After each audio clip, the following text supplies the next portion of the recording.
నమో వెంకటేశాయ. శ్రీ వెంకటేశ్వర భక్తి ఛానల్ ప్రేక్షకులకు నమస్కారం. శ్రీ ఉమామహేశ్వర స్వామి వారు వెలిసిన యాగంటి పుణ్యక్షేత్రం గురించి మరిన్ని విశేషాలను యాత్రా కార్యక్రమంలో తెలుసుకుందాం.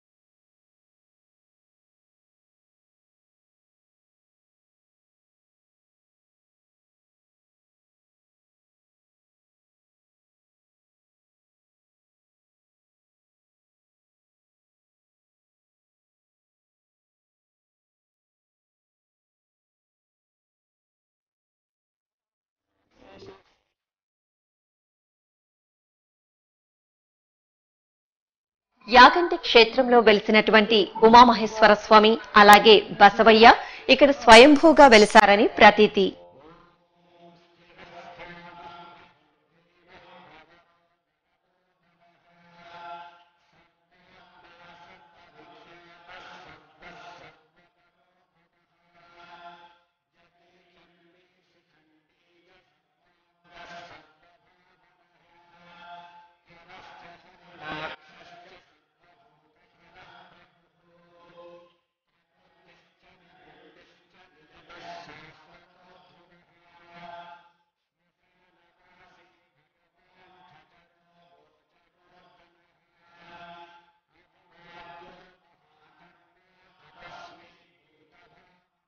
యాగంటి పుణ్యక్షేత్రంలో ముఖమండపంలో ఈశాన్య భాగంలో వెలిసిన ఈ నందిని బసవయ్య అంటారు.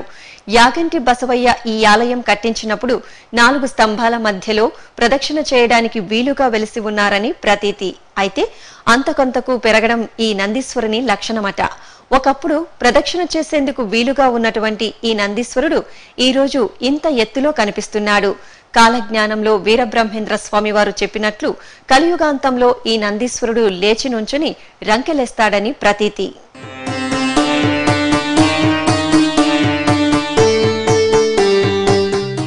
ప్రధానాలయంలో ముఖమండపంలో ఈశాన్య భాగంలో ఉన్నారు నందీశ్వరులు. మూల విరాట్టులైన ఉమామహేశ్వరులు స్వయం ప్రతిష్ఠితం కనుక వారు ఒక చిన్న పర్వతం చూసి నందీశ్వరుని స్వయంభువుగా ప్రతిష్ఠితం కమ్మని ఆజ్ఞాపించారట. వారి ఆజ్ఞానుసారమే నందీశ్వరుడు చిరు పర్వతాకార నందీశ్వరుడై వెలిశాడని భక్తుల నమ్మకం. ఈ నందీశ్వరుని గురించి మరో కథ ప్రచారంలో ఉంది. ప్రస్తుతం నంది ఉన్న స్థలంలో పొడవైన పెద్ద రాయి ఉండేదట. ఆలయ నిర్మాణ సమయంలో రాజులు ఈ రాయిని పగలగొట్టేందుకు పనివాళ్లను నియమించారు.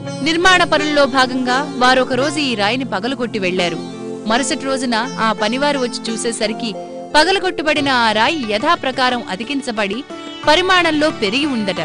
ఎన్నిసార్లు పగలగొట్టినా ఈ రాయి అతుకుతూ పెరుగుతూ ఉండడం వలన భయభ్రాంతులైన పనివారు చివరికి ఆ రాయిని అలాగే ఉంచగా ఆ రాయి దైవానుగ్రహం చేత నంది ఆకారాన్ని దాల్చిందని చెప్తారు. ఈ నంది వేరొక చోట చెక్కి ఆలయంలో నెలకొల్పినట్టు కనబడదు. ఆలయ ఆవరణలో సహజంగా ఉన్న కొండరాయిలోనే మలచబడి ఉండడాన్ని మనం గమనించవచ్చు. సుమారు 15 అడుగుల పొడవు, 10 అడుగుల వెడల్పు, 8 అడుగుల ఎత్తు కలిగి సహజంగా కనిపించే ఈ నంది మహామండపం మూలలో 4 స్తంభాల నడుమ ఉంది.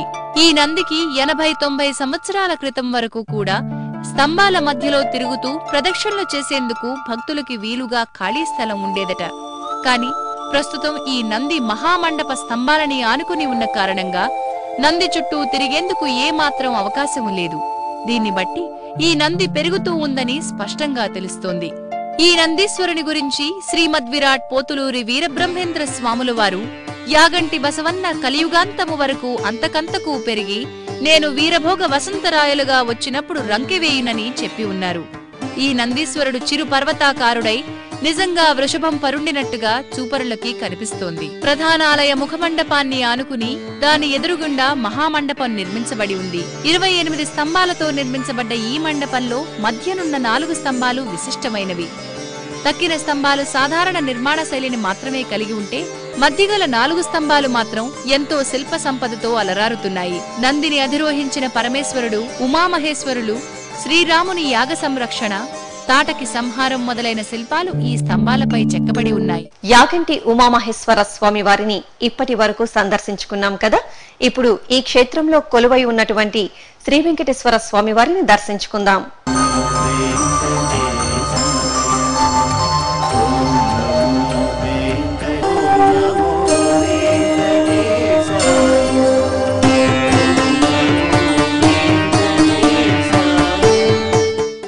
యాగంటి క్షేత్రంలో గుహలో వెలిశారు శ్రీ వెంకటేశ్వర స్వామివారు.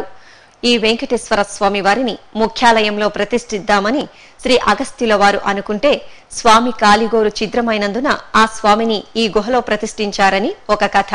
అలాగే మరొక కథ ప్రకారం తిరుమలలోని శ్రీ వెంకటేశ్వర స్వామి వారు ముందుగా ఇక్కడ సాక్షాత్కరించి ఆ తరువాత తిరుపతికి వెళ్లారని ఒక కథనం.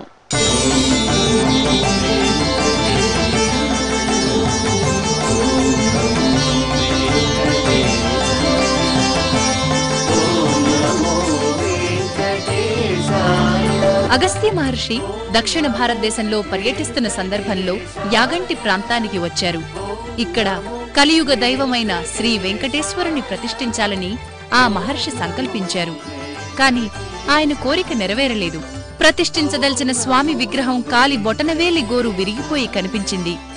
అటువంటి భిన్న విగ్రహాన్ని ప్రతిష్ఠించడం శాస్త్ర విరుద్ధం కనుక మహర్షి స్వామిని ప్రతిష్ఠించలేదు.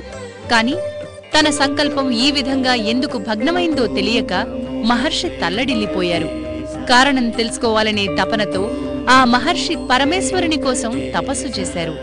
ఆయన తపస్సుకు ప్రత్యక్షమైన గిరిజాపతిని అగస్త్యుడు, స్వామి, శ్రీమన్నారాయణుడైన ఆ శ్రీనివాసుని విగ్రహాన్ని ప్రతిష్ఠించాలనే సంకల్పం ఎందుకు భగ్నమైంది, నా అపరాధమేమిటి అని దీనంగా అడిగాడు.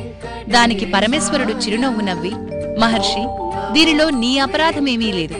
ఈ ప్రాంతంలోని పర్వతాలు కైలాస సమానమైనవి. ఇది నా ఆవాసానికి అనువైన ప్రదేశమే కాని శ్రీనివాసుని నివాసానికి కాదు. అందుకే నీ సంకల్పానికి విఘాతం కలిగింది అని వివరించాడు. అప్పుడు అగస్త్య మహర్షి, స్వామి అర్ధనారీశ్వర, నీ ఆవాసానికి అనువైన ఈ ప్రదేశంలో నీవే అమ్మవారితో కలిసి ఏకమూర్తిగా ఈ ప్రదేశాన్ని అనుగ్రహించు అని వేడుకున్నాడు. దానికి ఆమోదించిన స్వామి ఈ క్షేత్రంలో ఉమామహేశ్వరునిగా ఏకశిలామూర్తిగా అవతరించారు.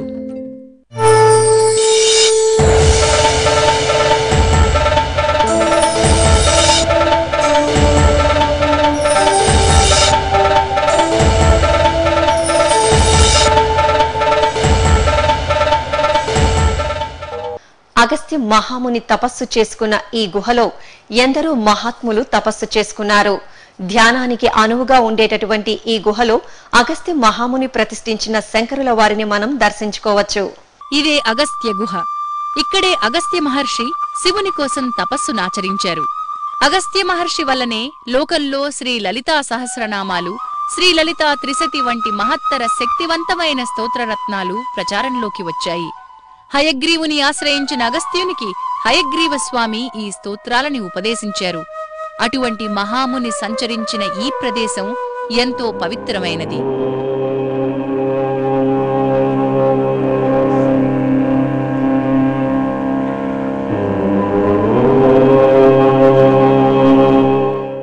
యాగంటి క్షేత్రంలో ఉన్న 3వ గుహ శ్రీ వీరబ్రహ్మేంద్ర స్వామి వారి గుహ.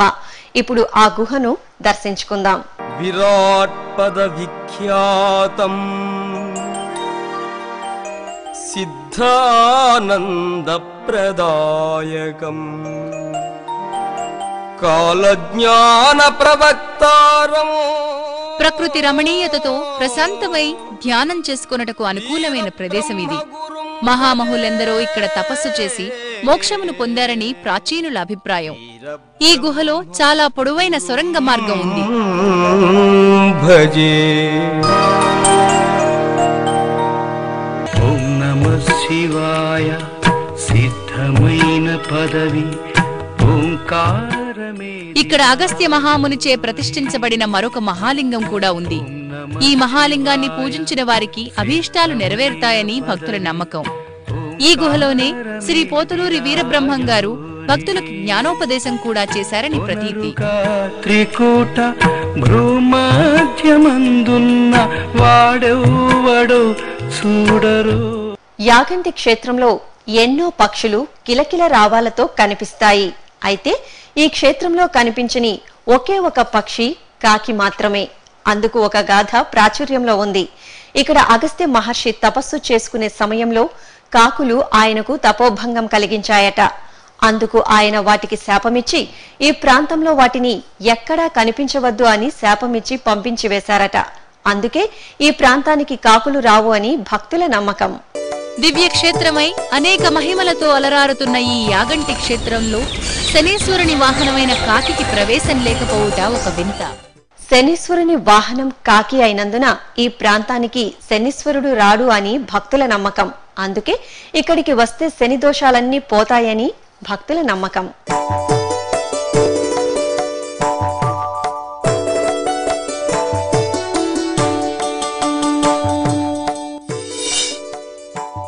యాగంటి క్షేత్రంలో ఉమామహేశ్వర మాల ధరించి మండల దీక్షగా భక్తి శ్రద్ధలతో ఆచరించి శివభక్తులు శ్రీ యాగంటి ఉమామహేశ్వరుల అనుగ్రహానికి పాత్రలవుతున్నారు.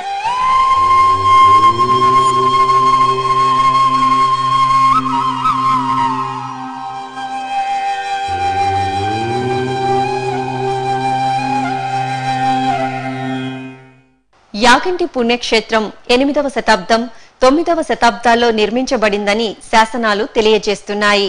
ఇక్కడ ఉన్నటువంటి శిల్ప సంపద, నిర్మాణ శైలిని గమనిస్తే చోళ, పల్లవ, చాళుక్య, విజయనగర సామ్రాజ్య నిర్మాణ శైలి మనకు గోచరిస్తాయి. అయితే ముఖ్యంగా విజయనగర సామ్రాజ్యానికి చెందిన రాజులెందరో ఈ క్షేత్రాన్ని ఎంతగానో అభివృద్ధి పరిచి దానికి ప్రాచుర్యాన్ని కల్పించారని శాసనాలు తెలుపుతున్నాయి. ఇక్కడ లభించిన శాసనాల్లో హరిహర బుక్కరాయలు వారి పేరు మనకు కనిపిస్తుంది.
యాగంటి క్షేత్రంలో ప్రతినిత్యం ఈ దీపాన్ని వెలిగిస్తారు. సహజంగా ఏర్పడినటువంటి ఈ రాతి శిలను ఎక్కేందుకు మెట్లు లేకపోయినా ఎన్నో ప్రయాసల కోర్చి ఈ దీపాన్ని వెలిగించడం మనం ప్రతినిత్యం గమనిస్తాం. అయితే ఈ దీపం ఎంతటి గాలి వచ్చినా ఆరకపోవడం విశేషం.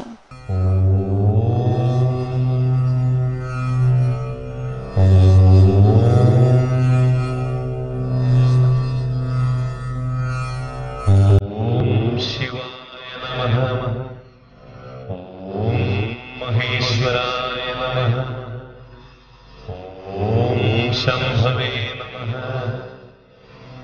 ओम पिनाक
యాగంటికి వచ్చే భక్తుల సౌకర్యార్థం శ్రీ ఉమామహేశ్వర స్వామి వారి నిత్యాన్నదానం సంస్థ వారు దేవస్థానం తరపున ఉచితంగా భోజన సదుపాయం కల్పిస్తున్నారు. యాగంటి ఉమామహేశ్వరుని దర్శించడానికి వచ్చిన భక్తులందరికీ ఇక్కడ స్థాపించబడిన ఉమామహేశ్వర నిత్యాన్నదాన సత్రంలో భోజన సౌకర్యం ఏర్పాటు చేయడం జరిగింది.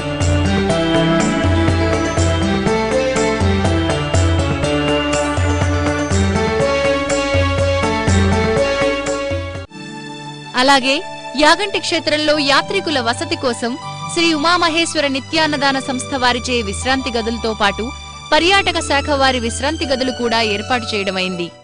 యాగంటి క్షేత్రంలో చిట్టెప్ప అనే భక్తుడు నిత్యం ఆ స్వామిని కొలిచేవాడట. చిట్టెప్ప భక్తికి ప్రసన్నుడైనటువంటి స్వామి పులి రూపంలో ఆయనకు దర్శనమిచ్చాడట. పులి రూపంలో ఉన్న స్వామిని గుర్తించిన చిట్టెప్ప నేగంటి నేగంటి శివుని నేగంటి అన్నాడు.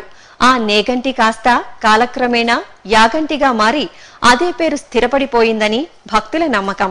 యాగంటి క్షేత్ర చరితం దివ్య సుధా భరితం. యాగంటి క్షేత్ర చరితం దివ్య సుధా భరితం.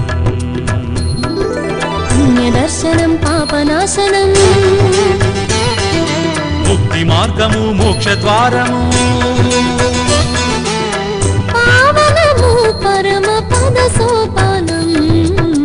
యాగంటి యాగంటి క్షేత్ర చరితం దివ్య సుధా భరితం.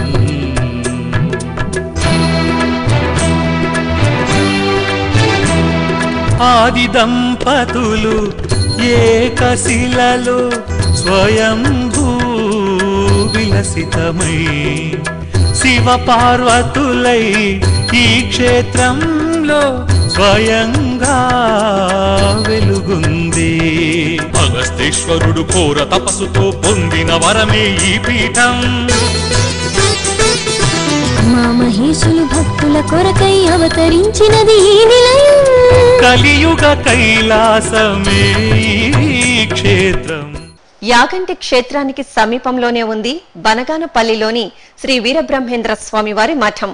ఆధునిక కాలంలో మహాయోగిగా కాలజ్ఞాన ప్రణేతగా ప్రసిద్ధి పొందిన శ్రీ వీరబ్రహ్మేంద్ర స్వామి వారి మఠాన్ని ఇప్పుడు సందర్శిద్దాం.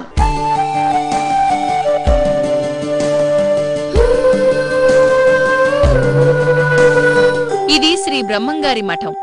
నేలమఠంగా ప్రసిద్ధిగాంచిన ఈ క్షేత్రం బనగానపల్లికి కిలోమీటర్ దూరంలో నిర్మించబడి ఉంది.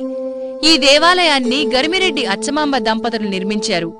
ఈ దేవాలయంలో శ్రీ పోతులూరి వీరబ్రహ్మేంద్ర స్వామి వారు ఆత్మలింగ ప్రతిష్ఠ చేశారు. ఓం విశ్వకర్మ దిశాం పతిస్య నమః యశోన్ పాతు సుష్మాన్ పాతు తస్మై నమః. ఓం గురుర్బ్రహ్మా గురుర్విష్ణుః గురుదేవో మహేశ్వరః గురు సాక్షాత్ పరబ్రహ్మ తస్మై శ్రీ గురవే నమః. విరాట్ పద విఖ్యాతం సిద్ధానంద ప్రదాయకం కాలజ్ఞాన ప్రవక్తారం వీరబ్రహ్మ గురుం భజే. నిర్మలమైన భక్తికి కరిగిపోయేటటువంటి ఆ భోళాశంకరుడి కరుణా కటాక్షాలు మనందరి మీద ఉండాలని ఆశిస్తూ వచ్చే యాత్రా కార్యక్రమంలో మరో పుణ్యక్షేత్రం విశేషాలతో మళ్లీ కలుద్దాం. ఓం నమో వెంకటేశాయ.